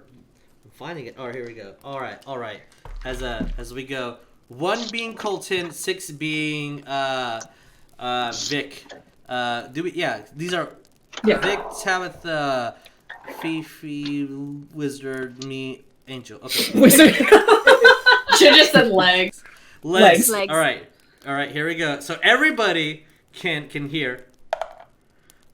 We got a 6. All right, Vic. Shit. Okay. God damn it. So, you don't have to give a monologue or a essay about such thing. But if we and please chat chime in on this game.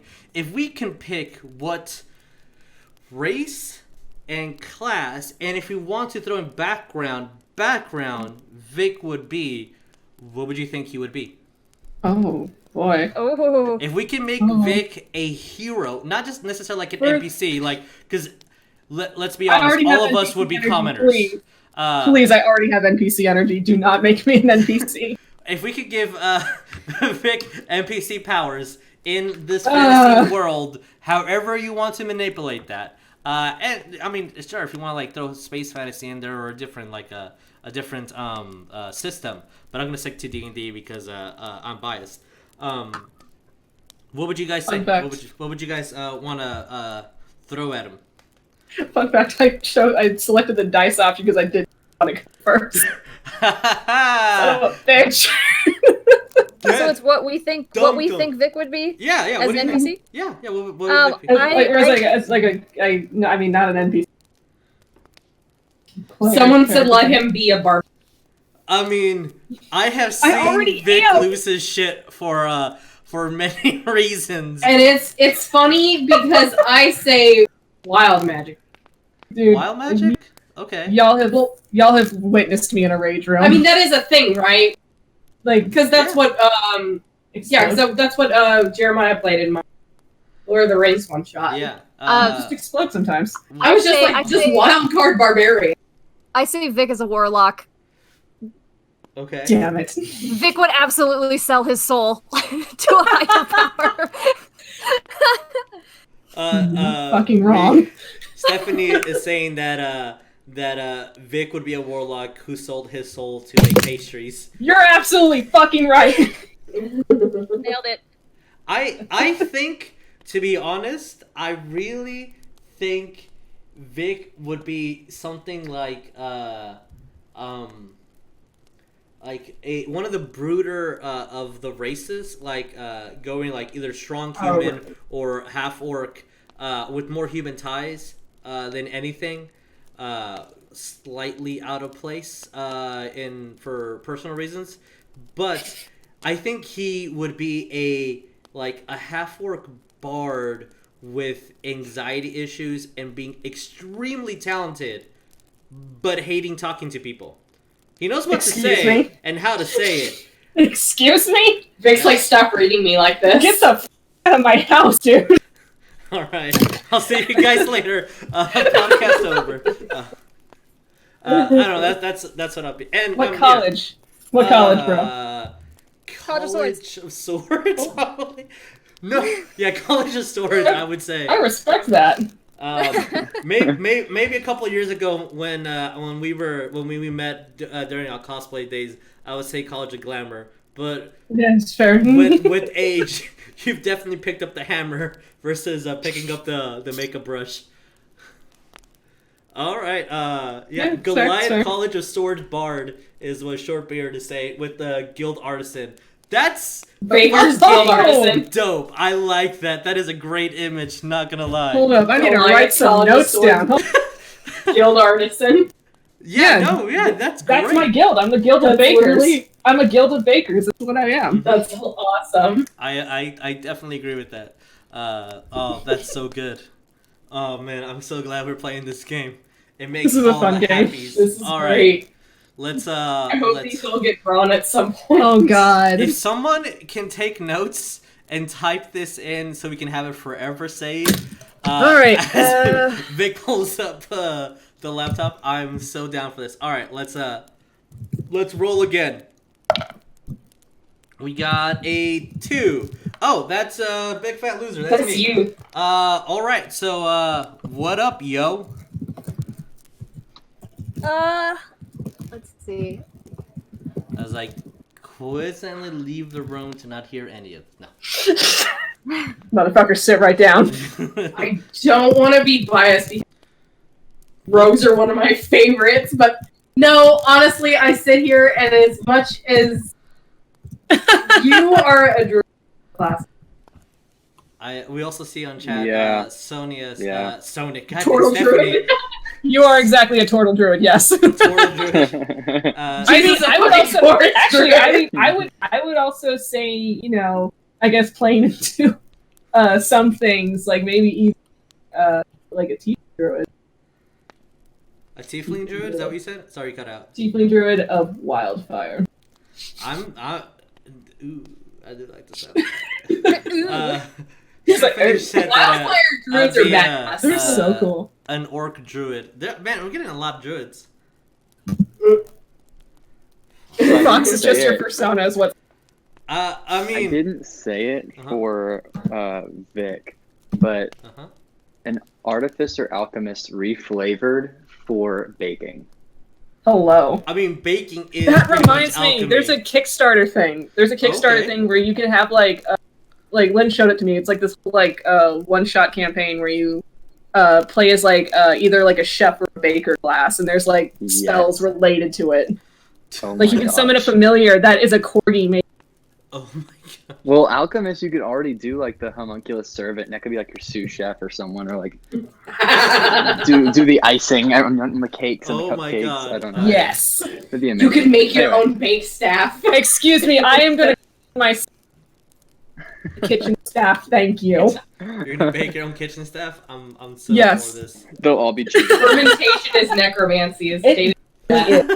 Yeah, right? Yeah. But no, I I mean, definitely second that. I was thinking druid for Jesus as well, for sure. I do like druids. I really do like the idea of a druid. It makes my soul. But again, it's the question. I sit here and I think cake. Hey, Cake dolls. golems! Hell yeah. But no, it would be more the question of subclass for me. But Mm. yeah, no. I will say, and when time comes, and that time will be a very heavy time. Uh-oh. When I explain how, like, oh crap, Jesus is drunk at a bar and he's really vibing with Fox right now in not the best way possible, and Vic knows what I'm talking I about. do. So yeah, shit, I don't know. I want to read more on Circle of whatever the Galaxy Druids are. Those guys seem pretty dope. Circle of Stars. So there we go, those guys. Yeah. Circle of Stars. I vibe with that one so hard. It's probably just because I like Saint Seiya a lot. I mean, yeah. There's like the whole thing about it is you instead of doing wild shape, you take like one of your points in wild shape and you take your star form, and in that star form, you form a constellation on you that channels your magic in a specific way. It's so fucking cool. I like the fantasy interpretation of Mm. constellations, not RIL Yeah. that are dumb. But a bugbear circle of stars druid. I like bugbears. Bugbears are cool. They're kind of sneaky, but they're really big. I like bugbears. Yeah, I don't know. I can't like decide because you know that's super biased. But I'll let our typer fill in what they think that depending on all these different. I'm pretty sure the class is already a fucking unanimous decision of druid. But I mean, yeah, basically. yeah, I mean, I'm trying to settle between bugbear or I think just Bugbear fox. works. And bugbear does work. I like I think bugbears. Bugbear They're fits in better. I could ask see. Let's be honest. Jesus can be sneaky when he wants to be. Oh, he's very sneaky. I do nothing. Yeah, that's not suspicious at all. I do nothing. All right. Oh gosh, this is such a good game.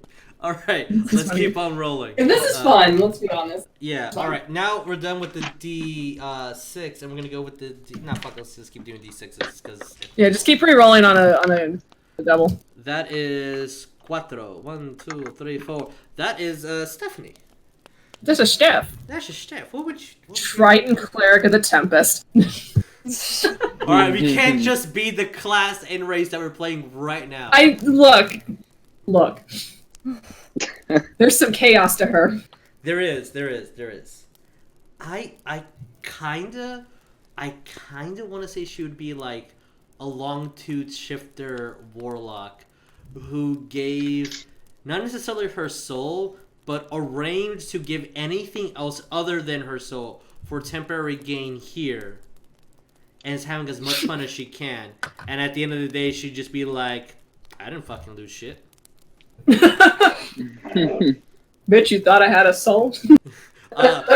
You thought I my had God. this? Oh, fuck you, do your research. Oh, I sold this to some other guy a long time ago. Don't worry about it. I don't know, what do you guys think? Oh, someone has said Eladrin. Yeah, Eladrin. Eladrin Warlock question. Mm, Yeah, I'd go for that's- Eladrin. That's yeah. a pretty good one. Which season, though? Which season? Ooh. I think it depends on her mood. Yeah, this is fair. I've seen Stephanie be like, I'm gonna rip somebody's fucking throat Yeah. with my bare hands Someone right said now. spring. And then like, oh, puppy.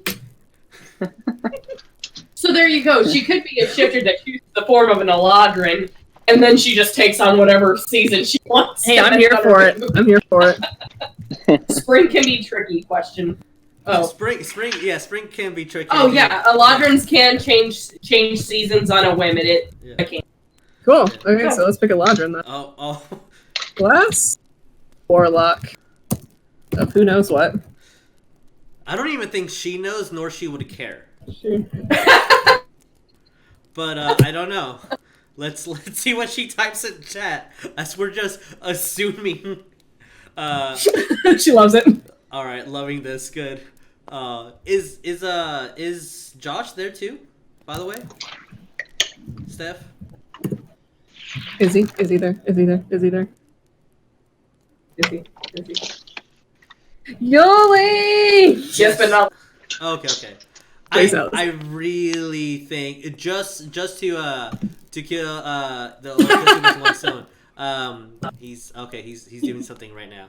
He's busy. He's very busy. I really do think that Jericho would be him. A dog-flavored race, but plays a sneaky person who just stays in the shadows, doesn't say anything, and then like stab, slowly walk away.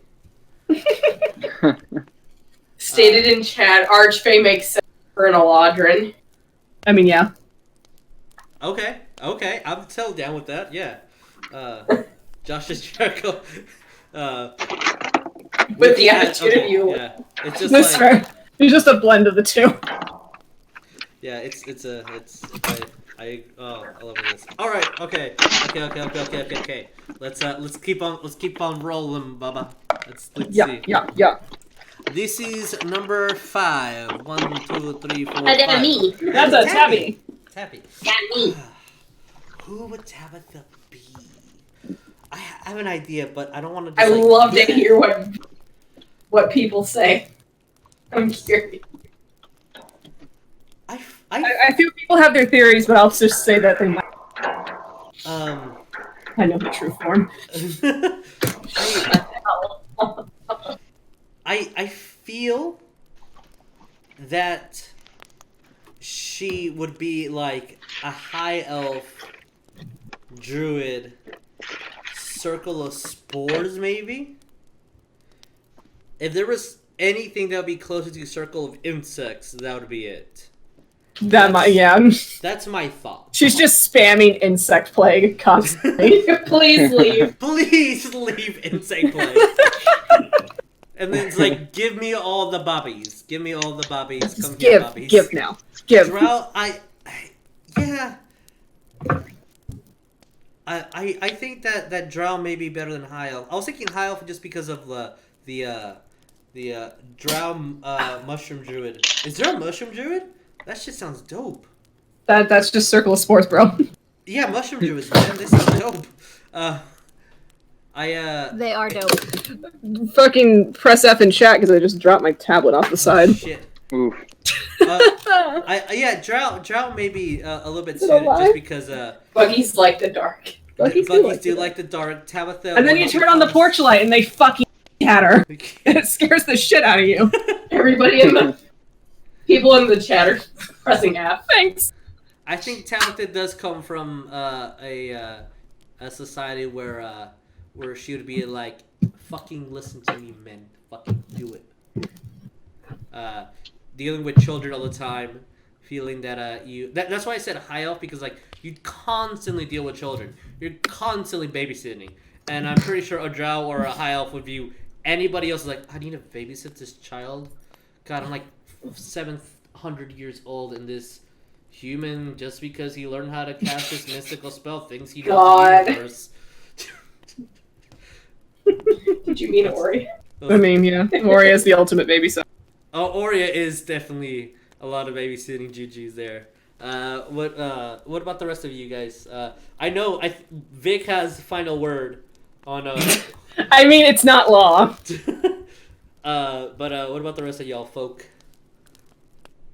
Yeah, why did everybody else in chat like here? Circle of Spores, aka The Last of Us. Correct. Last of Us Druid, for sure. Anyone else? Or say my piece. Bueller. We have a Genasi in chat, Steph. Oh.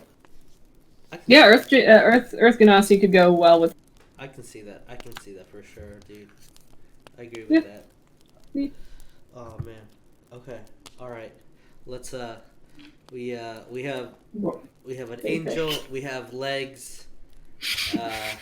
Let's see what we get. So far, I've rolled the die and it keeps landing on somebody else. So let's see if it continues with that. So we need a 1 or a 3. Let's see what happens. And that is, are you fucking kidding me? That's a 3. I rolled the dice and it has specifically picked somebody else every single time.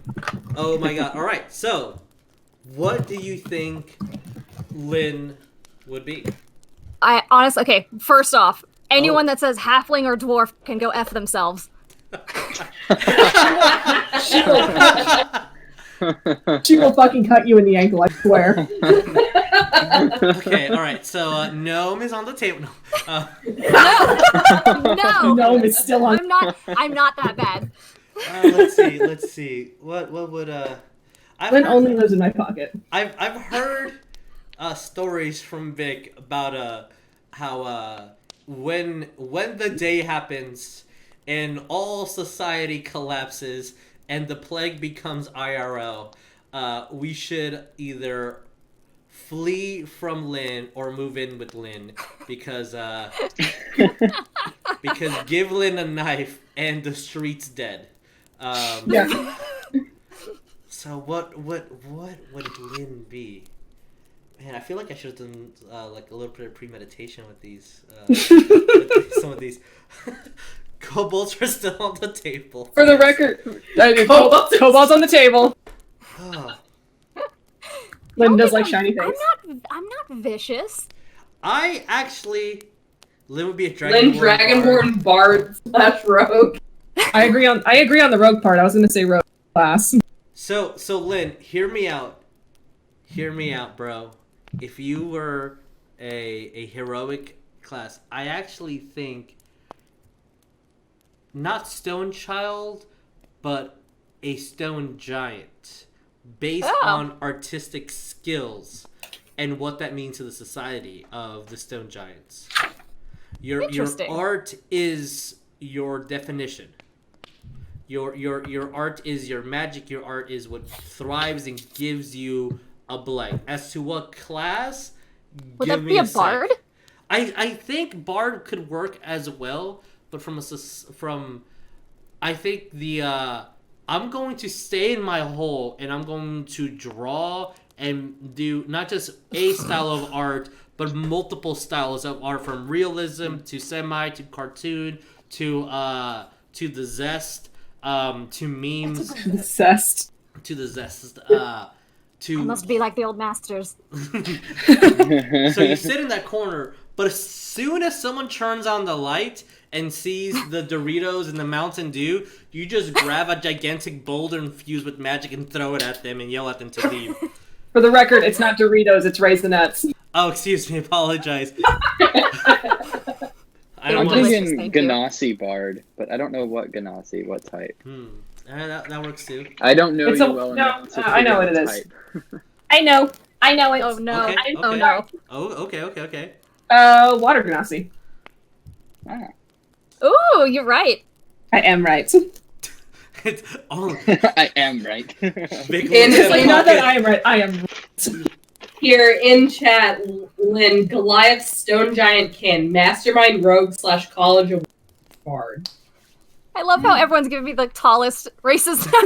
They're trying to appease you, Lynn. I know the I told him the story about the knives, and now everybody's like, anything 7 feet tall or taller, you need to research. I think a Mastermind and Whisper is really good. I like those ideas a lot. Stephanie said Bard because of her art, because you wouldn't expect it to be her. I say rogue because you could lose her in a crowd. that is very true.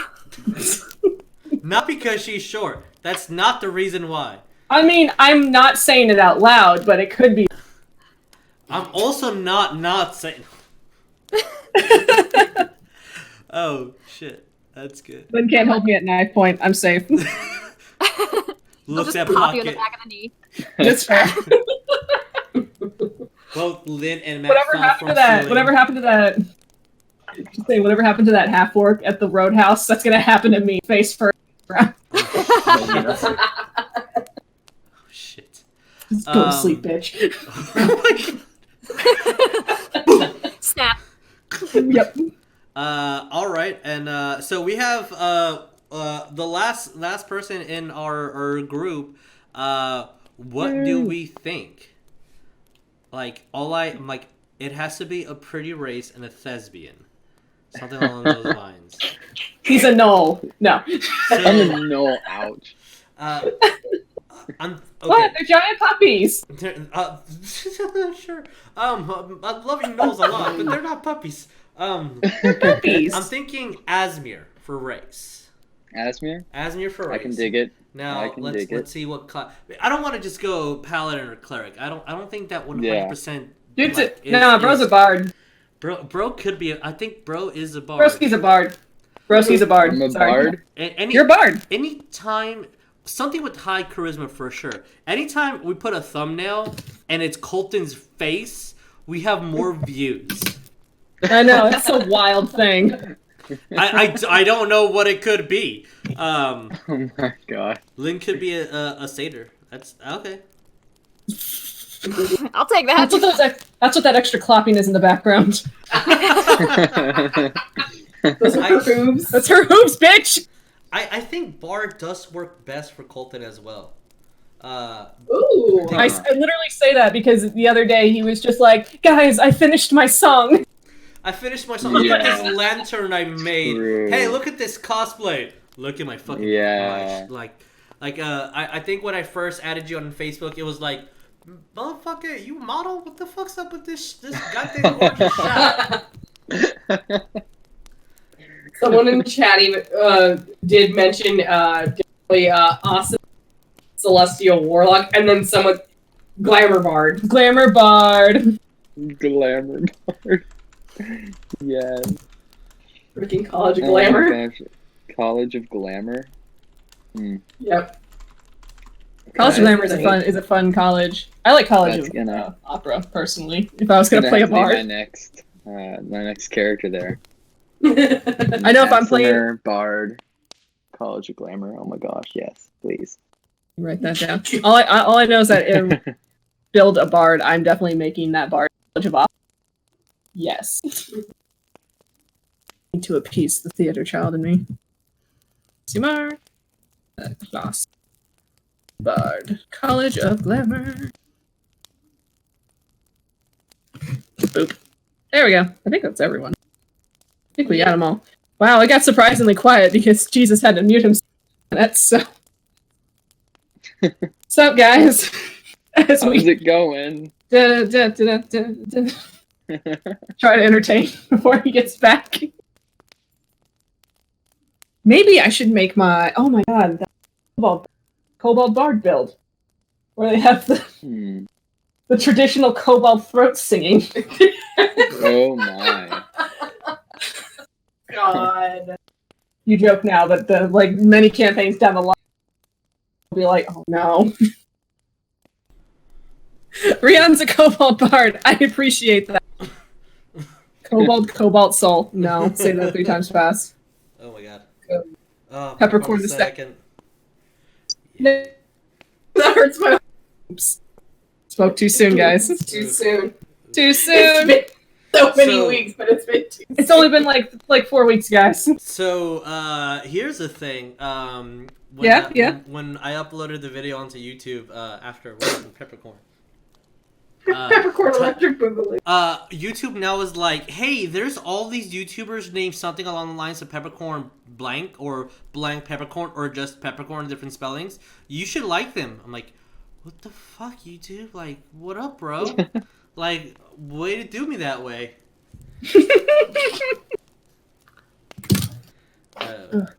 Latin spelling's hard, guys. Spelling is so Nope. hard. Spelling is so hard. I'm trying to make a thing right now. Okay. Is Oh it crap! is this? All right. Well. It's a merch release. Ooh. Say something. I think that pretty much does it for this week. I'm not sure what the discussion in the next week will be. These conversations get a little bit more in depth than I usually anticipate. I was like, there's a thought. Here's 2 hours worth of things that we still don't finish getting all out our chest. We didn't really do any announcements at the beginning, but we do have friends, Talent Claw and the Alisher Project. We have Keychain Design. We have our bro over here starting their own D&D group on Twitch for Dirty 20. Yeah. It's please help out those who can, please. Yeah, help out. Please. Random shout out for the Alistair thing. Promo that we posted on Friday night for the patrons is now live on Webtoon for everybody to see.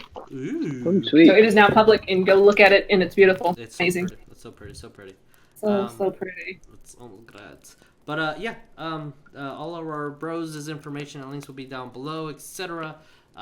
We will continue having these discussions later on, trying to dig a little bit deeper into our past and pretending to be somebody other than ourselves. Fair. I mean, it's fun, right? But yeah, all right, bros. Get out of my head, Charles. Get the hell out of my head, Charles. We will have more discussions in the future, and we will bid you a farewell. Adios, everybody. Be I'll safe. keep it Hey. Hey.